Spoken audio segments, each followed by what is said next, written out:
You're listening to the John and Heidi Show, now featuring the wit and wisdom of Dan Farris. Okay, dudes, let's walk this sucker. On Sunny 93.3. It's the John and Heidi Show bonus hour with Mr. Dan Farris, brought to you by shoplocalsiouxfalls.com. Good day, sir. How are you? You too. Hey, just another, fantastic weekend. You guys get stuff done. I know, John, you had a thing. Yeah, Run to the Roar. It was cool. It was neat. Run to the Roar, yeah. Yeah, it was really cool. A men's conference. That was cool. Men's conference. Yeah. It was very manly. Yeah, manly. Yeah. I used to manly? I don't know. I don't think that's a thing. Used to do men's drum circles up in the Boundary Waters. Back in the day, we'd strap on our socks and Birkenstocks. And don't think you did that. That was something. Well, I've seen a documentary. David Letterman is 74 today. All right. We should do a top 10 list. Used to love that top 10 I list. did too. But boy, years ago. What a simple thing, too. Yep. It was just a simple, but it was his. It was just his thing. Yeah, and it's simpler if you have 16 writers to put it together. Yeah, exactly. Shannon Doherty. Holy cow, she's 50. Oh, nice. Really? Remember? Yeah, I suppose. She was just a fresh-faced young thing. 90210. Beverly Hills 90210, which was cool, but not near as cool as hanging in the 605. Oh, yeah. 605. And she's been struggling with breast cancer, which is really I didn't know sad. that. Yeah. Yeah, and then she starred in Charmed, so yeah, she's had some major success, and there you go. Yeah, like I say, 50 today. And for $1 million, John and Heidi, I'll write you checks each for $500,000 if you nail this. Actor Frank Bank. It's a birthday today. Frank Bank. Frank Bank. And you want me to tell you what he was in, or what's the question? Yeah, who is he? What actor? He's an Frank actor. Bank. He's an actor. I have no clue. Who is he? Ladies and gentlemen, he played the part of one of the most iconic roles ever in television history. He was Clarence Lumpy Rutherford in Leave It to Beaver. He was Lumpy. I liked Lumpy. He's Wally's buddy. Heidi, we just blew it. We could have won $1 million if you were just a little smarter. Yep. In fact, if you want to know more about Frank Bank, he actually released a book back in 1997 entitled, seriously, Call Me Lumpy. Nice. Call Me Lumpy. You know, Life and Times with Leave It to Beaver and other weird Hollywood stories. You know, Jerry Mathers was born in Sioux City, Iowa. Yeah, he's local. Fascinating stuff. Boy, I'm sorry you guys are not getting a dime. I remember one time we did answer correctly, and then you told me I don't have the money anyway. So well, I offered to post-date a check. Yeah, but you wanted me to post-date it until like 2055. 1954. Hey, youngsters, pay attention, because this is huge. This day, 1954, Bill Haley and the Comets record Rock Around the Clock. That's a great tune. Also, this day in 54, Joe Turner releases Shake, Rattle, and Roll. Oh, wow. Well, in short order, New York disc jockey Alan Freed coins the phrase rock and roll. Nice. Yeah, those songs are considered to be really the first rock and roll hits ever in the history of rock Around the and Clock, roll. Shake, Rattle, and Roll. So that's where the rock and the roll came from. Yeah, and then Alan Freed coins rock and roll. Coincidence? I really have no idea. I just know that's kind of the timeline on that whole deal. So there you go. Rock and roll. It's day 1980. I remember this huge. 1980, the U.S. Olympic Committee endorses a boycott of the Moscow Olympic Games. Yeah, U.S. didn't show up. Now, Winter Olympics are coming up next February in Beijing, China, and we should do the same darn thing. Yeah, probably should. One man's opinion. Yeah. And in 1990, I remember this too, H.J. Heinz, Chicken of the Sea, and Bumblebee Seafood announced that they would no longer, under any circumstances, buy tuna caught in nets that trap dolphins. Nice. Which is why dolphin free. Which is why tuna doesn't taste near as good anymore. Again, one man's opinion. Yes. All right, well, I know, we all know. We just forge ahead here. Let's get it in. Let's do that. It's the John and Heidi Show bonus hour with Dan Farris, brought to you by shoplocalsiouxfalls.com. Are you ready to travel again? Join us for the best week of your life. The Sands is an immersive Gen X era experience for 5 sun-filled and fun-filled days at Dreams and Secrets all-inclusive resorts in Cancun. Enjoy music from Billy Idol, Cheap Trick, Little River Band, The Hooters, Tesla, Wang Chung, Young, Firehouse, Honeymoon Suite, CNC Music Factory, The Jets, and more. Make plans to join us for the Sands. October 25th through 30th. Learn more now at radiotravelgroup.com. That's radiotravelgroup.com. Time now for Ranger Dan's Critter Corner. Well, I'm ruggedly handsome. I'm a heck of a man. I mess around with nature whenever I can. He's Ranger Dan. Yes, sir, I'm Ranger Dan. Well, I love the little critters and the big critters, too.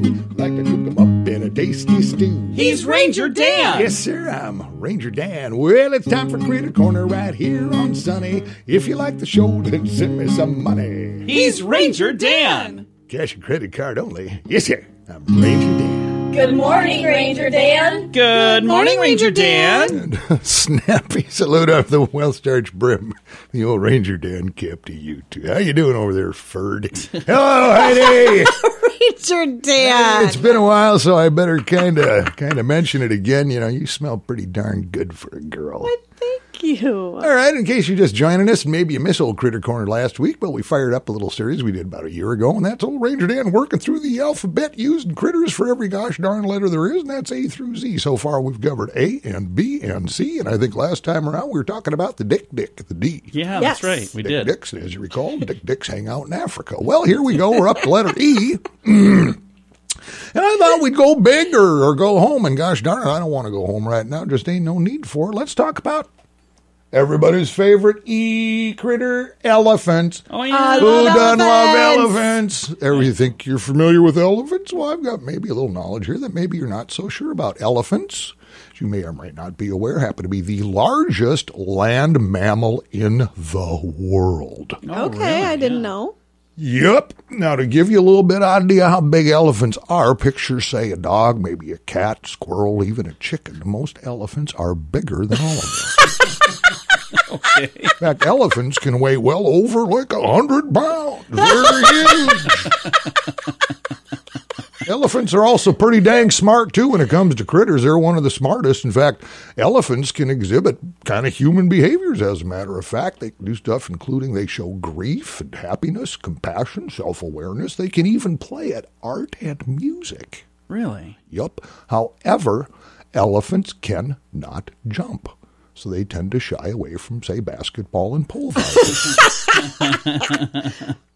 Now, you may think an elephant is an elephant is an elephant, and that simply is not the case. In fact, there are 3 species of elephants on the planet. I didn't know that. That's a true story. You have the Asian elephant, and then in Africa, the forest elephant and the savanna elephant. Okay. Now, while these elephants do look very similar, there are differences. While 2 of the species live in Africa, Yeah. one lives in the forest and the other on the savanna. Okay. While the Asian elephant lives somewhere else entirely and is generally better at math. Well, that's all the time we have today, little Radio Rangers. I hope you learned something. We'll be back tomorrow and Maybe. cover a critter with the letter F. How's that? I think it's awesome. This is Ranger Dan. Till next time, say it with me. Yes, sir. Addiction. It's a problem for many, and addiction can drive away those who love you the most.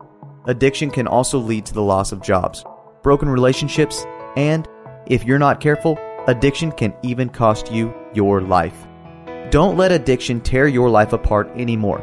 Get the help you need to defeat addiction and put the pieces back together in your life. Learn more at timeforrehab.com. We want to help. Timeforrehab.com. That's timeforrehab.com. Time now for your morning coffee break. Brought to you by Kaladi's Bistro on the corner of 26th and Minnesota Avenue in Sioux Falls. Mr. Dan Farris back in the studio right now. And you got some good hard-hitting news, or what do we have today? It's not even close to hard-hitting. Kind of fluffy stuff? Well, we're talking beverages, coast to coast, the great United States of America. Somebody actually took the time to figure out what is the iconic drink of every state in the union. Oh, I can't wait to In see. this particular state, for instance, Tennessee, it's going to be, bourbon, right? Yeah, there you go. That kind of thing. That's Yeah. what we're talking about. Florida, orange juice. Sure. Very iconic for Florida, things of that nature. Colorado, believe it or not, well, you should believe it, Coors Light. Yeah, that makes sense. Colorado. It's and right I on their thought, cans. Yeah, then I thought we Rockies. and billboards and everything. Yeah. It's insane. In our little neck of the woods here, iconic drinks, some of these are kind of weird. Iowa is the Blue Water Margarita. I've never even heard of that. Apparently that was sparked up by the Lake Okoboji area. Lake Okoboji, and I did not know this. Apparently, according to the stuff I was reading, Okoboji is one of only 3 blue water lakes in the world. Oh, really? In the world, yeah. Now, the blue water margarita is simply a margarita, but you add a dose of blue caraco to it. Okay. Changes the color to blue. Gotcha. So there you go. Minnesota, and again, that's my home state. This makes 0 sense. They said the Tom and Jerry. Oh, yeah. Which is pretty seasonal. That's around the holidays, but I guess Minnesota, it's, I've never had that. I don't think I have either. I've heard people talk about the Tom and Jerry batter for years. I'm like, I don't know what that is. No clue. Well, if you like sweet stuff and like to feel really sick and drunk at the same time, that's where you go. Well, I probably won't be doing that. Yeah, or next time you whip up pancakes, just add a liter of rum to it. Is that kind of what it is? Kind of, yeah. Nebraska. This should be an easy one because I think you're familiar with this story, John. Nebraska is Kool-Aid. Oh, yeah. That's where it's from. It was Kool-Aid was invented there in 1927. South Dakota, is it the red beer? We're getting to it. Okay. North Dakota, a little thing called Wood Chipper IPA. Okay. Now, that happens to be made by the Fargo Brewing Company, which happens to be the longest operating brewery in the state of North Dakota. Really? Oh, that's nice. Yep. And, John, you were pretty darn close. South Dakota, it was just listed as the Martini. But then you go, wait a minute. Wait a minute. What they're actually referring to Martini. is actually not quite the Martini. It's light beer with tomato juice, throw in maybe a pickle, an olive, whatever. It is, yeah. Yep. So you were right, yeah. Holy cow. We were in Mexico one time, and I ordered, I wanted to get tomato juice for beer, and they didn't have that. So this is disgusting. I put some ketchup because I was like, oh, that'd be about the same, wouldn't it? What is wrong with you? It is not the same. No. But here's the best part. We were not at the resort at the time. We were like at a local place, and there were a bunch of people like nudging each other, pointing at my drink. And I told Heidi, like, I was really quiet about it. I was like, I'm going to drink it and pretend like it's really good, and you watch and see how many other tables put ketchup in their beer. Oh, it that's looked like a lava nasty. lamp. Yes, It was looked bad. like it was gross. It clumps would not floating mix around. up. It was not. Really gross. It was- and he drank it. I didn't enjoy it, if that makes it any better. But, Dan, thanks for that list, man. Yeah, and in case you're curious, Wisconsin is milk. Is it really? I've lived in Wisconsin twice, and actually the beverage of choice is old style on tap. But since they invented cows there, that's probably why they got the milk. Yeah, so there you go, a little rundown of what's going on there. All right. Dan, thanks for coming in, man. Absolutely. Holy Humor Month on the way. I love this series, This by has the been way. so much fun. Thank you for bringing this idea our way. It's been a ton of fun. Today, we've got Tom Henderson from ResGen, Restoration Generation. They do like the Men's Summit, the date night comedy, all kinds of cool things throughout the year. Yeah, Gonna they're a chat big with him. deal, yeah.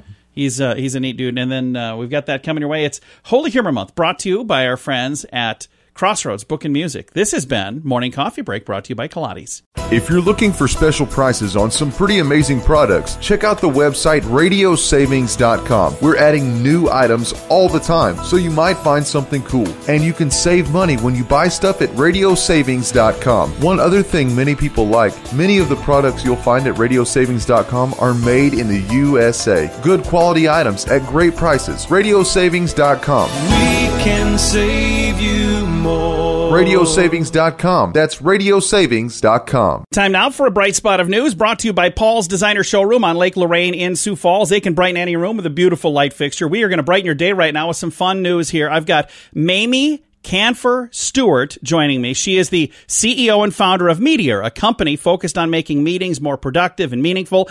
And she's got a new book out. It's called Momentum, Creating Effective, Engaging, and Enjoyable Meetings. And I'll tell you, over the last year, it seems like meetings have changed quite a bit. They used to be, sitting around a boardroom. Now we sit there and look at a Zoom screen. That's a lot different, isn't it, Mamie? It is, and unfortunately, it's a lot less fun than it used to be. Not saying that meetings are ever so fun, but it's worse when we're doing it over Zoom or MS Teams instead of doing it in person. And in your book, you've got some ideas on how to make your board meeting a little less boring, don't you? Exactly. There are so many different things that we can do, and it's not about trying to do all of them. It's about figuring out what are the particular things that you can do to make your meetings better. So sometimes it's just one change. And if you can only do one thing, I'm going to tell you what you should do right now, which is rethink how you plan your meetings. Very often, we send a calendar invite and we're done. And we think in our heads, okay, this meeting is to discuss the report or the findings, or this meeting is to go over last quarter's numbers. And instead, what we need to think is, what are we trying to accomplish in this meeting? What is the desired outcome? That's the language we use in the book, desired outcome. What will we have at the end of this meeting? How will things be different? How is this going to move our work forward? And if you can answer that question, what are we going to achieve in this meeting? It will reframe how you think about your meeting, who needs to be at that meeting, what you're going to do during that meeting to achieve your desired outcome. And you'll pretty soon discover that if you can't figure out what you're going to achieve, you probably don't need a meeting to begin with. That's actually a great idea. And if I know what the desired outcome is before that meeting, I can be thinking about that as well. Absolutely. You can plan for that meeting. So you can figure out, what do people need to know to come and be prepared for a productive conversation?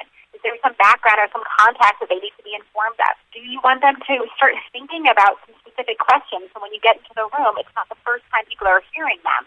And they've already had time to percolate and come in ready with some answers. Another model that we talk about in the book is that meetings aren't just an event, they're a cycle. We have 3 phases. Before the meeting, when you as the meeting leader and your meeting participants need to prepare for that conversation.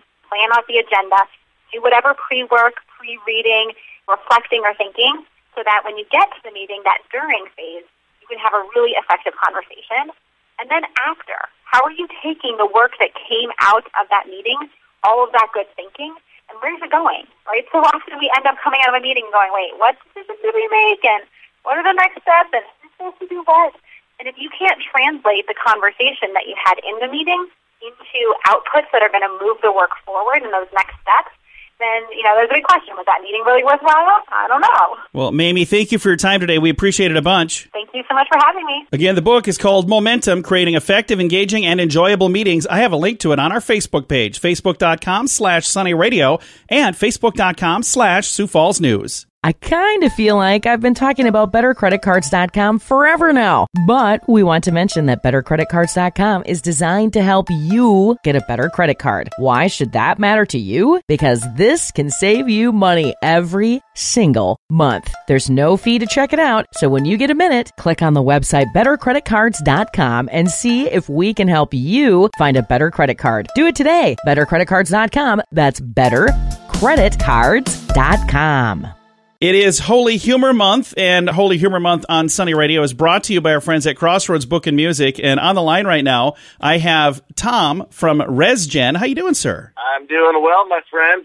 Well, it's always exciting to talk to you. Usually when I talk to you, it means we have like a ResGen Men's Summit or some really cool event coming up. So it's kind of fun to talk to you. And I know you've got things planned and things in the works, but it's fun to talk to you kind of between some things too. What is your next event that you have coming up for ResGen? Well, now it's all preparation for, the things that I'm speaking at, like I've been invited to speak at versus me planning those events. And then, which is kind of fun to just be able to go and speak and not have to do all the planning that goes into creating every aspect of the event. But that being said, we're always preparing for the future editions of Date Night Comedy, which will be coming up in January of 22, as will the ResGen Men's Summit, as you know, which is a part of that big weekend in January, the last weekend in January.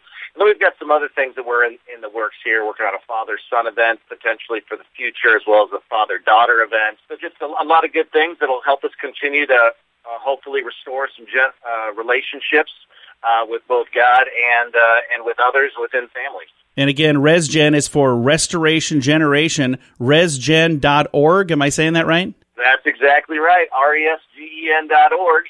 And there you can also find everything. We're always recording our podcast because every other week we drop a new podcast.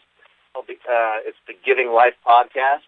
And we've just been seeing a lot of great impact, and listeners and viewers of that continue to grow with each and every episode. So we're excited about that addition to the ministry as well, as we just dropped episode 16 of season 1. So that's really cool. And since it is Holy Humor Month, you get to end things here with a joke today. And you said you have a joke in your hip pocket ready to go? Well, yeah. So, being a communicator, we always got to have just a few, and it's hard whittling down, okay, because especially ones that my boys really liked, especially when they were little. But this also involves a little bit of math. Okay? Oh, okay. This one involves some learning too. So we're hopefully getting educated at the same time. Nice. But a teacher comes up to a kid and says, "Okay, Johnny, if I give you 2 cats and then another person gives you 2 cats, and another person gives you 2 cats, how many would you have? Johnny says, 7. No, listen carefully, Johnny. Again, if I give you 2 cats, another person gives you 2 cats, and another person gives you 2 cats, how many would you have? Johnny says, 7. Teacher goes, okay, let me just put it to you differently. If I gave you 2 apples, another gave you 2 apples, and another person gave you 2 apples, how many would you have? 6. Okay, good. Now again, if I gave you 2 cats, and another gave you 2 cats, and another person gave you 2 cats, how many would you have? Johnny said, 7. Johnny, where in the world do you get 7 from? He goes, because I've already got a cat. I love it. Which, by the way, yeah, you know what my favorite kind of cat is, Jeff? What's that? A dead one. Oh, anyway, no. So that one was for free. That one was for free. You asked for one joke, you got 2, buddy. You got a bonus joke from Tom. Well, thank you so much for all that you do. If folks would like to find you online, what's the website once again? Yeah, resgen.org, and then you can also, of course, find us on Facebook and all the different socials. Tom, thank you so much, sir. All right, brother. Talk soon. Absolutely. Again, Tom Henderson, resgen.org, Restoration Generation. This is Holy Humor Month, brought to you by our friends at Crossroads Book and Music in Sioux Falls. Addiction. It's a problem for many, and addiction can drive away those who love you the most. Addiction can also lead to the loss of jobs, broken relationships, and, if you're not careful, addiction can even cost you your life. Don't let addiction tear your life apart anymore. Get the help you need to defeat addiction and put the pieces back together in your life. Learn more at timeforrehab.com. We want to help. Timeforrehab.com. That's timeforrehab.com. Here's your Market Beat Minute for Monday, April 12th, 2021. The U.S. stock market closed out the third week of gains on a high note last week, with the S&P 500 ending Friday's session near the high of the day and near the high of the week and at a new all-time high. The move was led by tech, although NASDAQ Composite continues to lag the broader market. The Dow Jones Industrial Average also set a new all-time high, but the transports did not. The markets were driven by rising expectations for Q1 earnings. The caveat for investors is that with expectations on the rise, strength in Q1 earnings may already be priced into the market. This week kicks off the peak of earnings season. So far, about 3% of the S&P 500 had reported their calendar Q1 earnings, and the results are better than expected. The question that needs to be answered is if this trend will continue and by what margin. If the average S&P 500 fails to impress, the market could be in for a correction. With COVID still impacting global economies, the only certainty that can be predicted is uncertainty, and that's not a good thing for the stock market. You can get the inside track in your inbox at marketbeatminute.com.